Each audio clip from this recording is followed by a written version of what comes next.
এই নিয়মগুলো শিখতে শিখতে আমরা কিন্তু মোটামুটিভাবে প্রতিটা অনুশীলনী সলভ করতে গিয়ে কোরআন থেকে বাছাই করা অনেকগুলো শব্দ শিখব এবং এই শব্দগুলো আমরা অর্থসহ শিখব।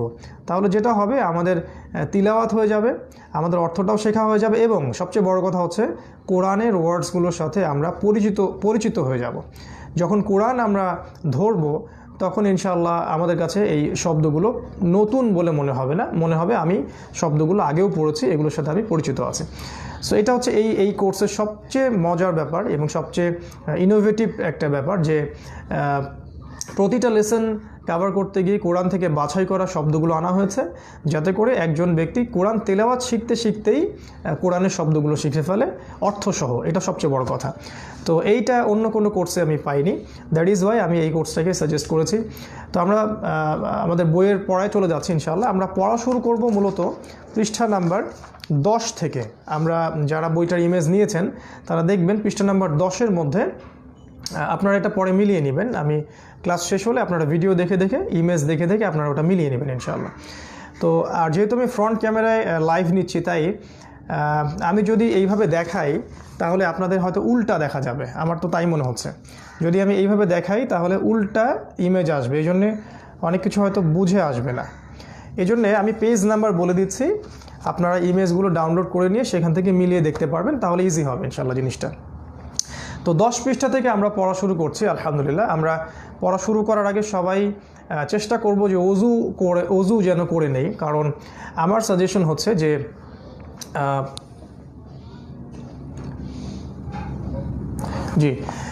এক্সকিউজ মি, আমার সাজেশন হচ্ছে যে কোরআন তেলাওয়াত করার আগে বা কোরআন তেলাওয়াতের দার্সে বসার আগে বা যে কোনো দিনই প্রোগ্রাম হোক বা পড়াশোনা হোক, এগুলোতে বসার আগে যদি অজু করে নেন তাহলে একটা বারাকা আসবে এবং বারাকাটা এমন হবে যে আপনি অল্প সময়ের মধ্যে শিখতে পারবেন, মানসিকভাবে কনসেন্ট্রেট করাটা ইজি হবে, একটা পবিত্রতা স্বচ্ছতা কাজ করবে। এই জন্য অজুটা খুব ইম্পর্টেন্ট। আমি বলছি না যে অজু না হলে ক্লাসে বসাই যাবে না, আমি সেটা বলিনি।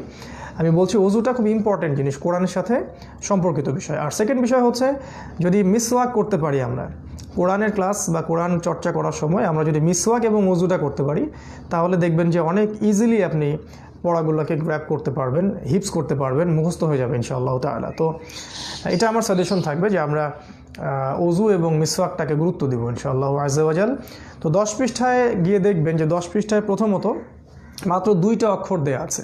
আমি পেজটা দেখাচ্ছি, যদি উল্টা হবে, যদি উল্টা মনে হবে, কিন্তু আপনারা ইমেজ থেকে দেখতে পারবেন, তখন সোজা দেখা যাবে। এই যে পৃষ্ঠাটা 10, আমি এখান থেকে পড়া শুরু করেছি, ঠিক আছে, এখান থেকে পড়া শুরু করেছি 10 পৃষ্ঠা থেকে।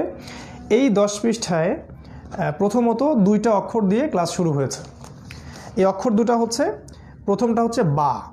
আপনারা সবাই জানেন যে আলিফ বা তা সা এইভাবে সিরিয়ালে আপনারা অনেকেই শিখেছেন, কিন্তু আমরা কিন্তু এখন এই সিরিয়ালে শিখবো না, আমরা একটু ডিফারেন্টলি শিখবো, একটু অন্যভাবে শিখবো। প্রথম ক্লাসে আমরা শেখাচ্ছি যে 2টা অক্ষর, 2টা হরফ। আমরা জানি যে আরবিতে 28টা বা 29টা হরফ আছে। যদি ইয়াকে ডাবল করি তাহলে 29টা হয়, যদি ইয়াকে একটা করি তাহলে 28টা হয়। সেটা যাই হোক, এটা তর্কের বিষয় নয়। আমরা এগুলোকে কিছু গ্রুপে ভাগ করে দিব। আমরা কনভেনশনাল সিরিয়াল ওয়াইজ শিখবো না, আলিফ বা তা সা জিম হা এভাবে শিখবো না, বরং আমরা কিছু গ্রুপে এগুলোকে ভাগ করে দেব। এই যে 28টা 29টা অক্ষর আছে, এই অক্ষরগুলো সবগুলো কিন্তু আলাদা আলাদা জায়গা থেকে উচ্চারিত হয় না। যেমন ধরেন ঠোঁটের সাথে সম্পৃক্ত কয়েকটা হরফ আছে, গলার সাথে সম্পৃক্ত কয়েকটা হরফ আছে, তারপরে নাকের সাথে সম্পৃক্ত হরফ আছে, জিহ্বার সাথে সম্পৃক্ত হরফ আছে। এগুলো কিছু গ্রুপে ভাগ করা যায়, আমরা গ্রুপগুলোকে ফলো করলে অনেক ইজিলি শিখতে পারবো আর কি। তো প্রথমে এই বইয়ের 10 পৃষ্ঠায় দেখবেন যে 2টা হরফ আছে। প্রথম হরফটা হচ্ছে বা এবং দ্বিতীয় হরফটা হচ্ছে মিম। আপনারা ইমেজ দেখে শিখে নেবেন একটু কষ্ট করে, আমি তারপরও দেখাচ্ছি যদিও উল্টা মনে হচ্ছে। এই যে এইদিকে একটা হরফ দেখা যাচ্ছে, এই হরফটাকে আমরা বলছি বা, এই হরফটাকে আমরা বলছি বা, এবং এই হরফটাকে আমরা বলছি মিম, ঠিক আছে। আমরা নিচের ফোঁটাটাকে বলছি নুক্তা, নিচের ফোঁটাটার নাম হচ্ছে নুক্তা। আমি একেবারে প্রাইমারি অবস্থা থেকে কথা বলছি, জানি এগুলো আপনারা জানেন, তারপরেও আমি প্রাইমারি অবস্থা থেকেই শুরু করেছি আর কি।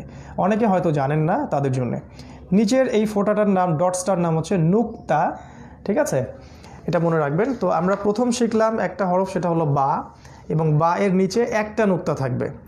আরেকটা হরফ শিখলাম মিম, যেটা অনেকটা মাইকের মতো দেখতে, একটু খেয়াল করলে বুঝতে পারবেন যে অনেকটা ব্যাট এবং বল এইভাবে করতে করতে ব্যাট বলের মতো, বা অনেকটা এই যে মাইকের মতো হয়ে গেছে মিম। ঠিক আছে, এই দুইটা হরফের মজার ব্যাপার হচ্ছে এই দুইটা হরফই আপনার ঠোঁটের সাথে সম্পৃক্ত। যখন আমরা বা বলবো তখন ঠোঁটের ভিতরের পার্ট থেকে বলবো, যেমন এই ভিতরের পার্টটা থেকে আমরা বলবো, যেমন বা বা বা। আমি উচ্চারণ করে দিচ্ছি, আপনারা প্র্যাকটিস করবেন। বা বা, ঠিক আছে। আর যখন মিম বলবো তখন ঠোঁটের বাইরের পার্টটা ব্যবহার করব বেশি করে, যেমন মিম। ঠিক আছে, যখন বা বলবো তখন ভিতরের পার্ট থেকে বা।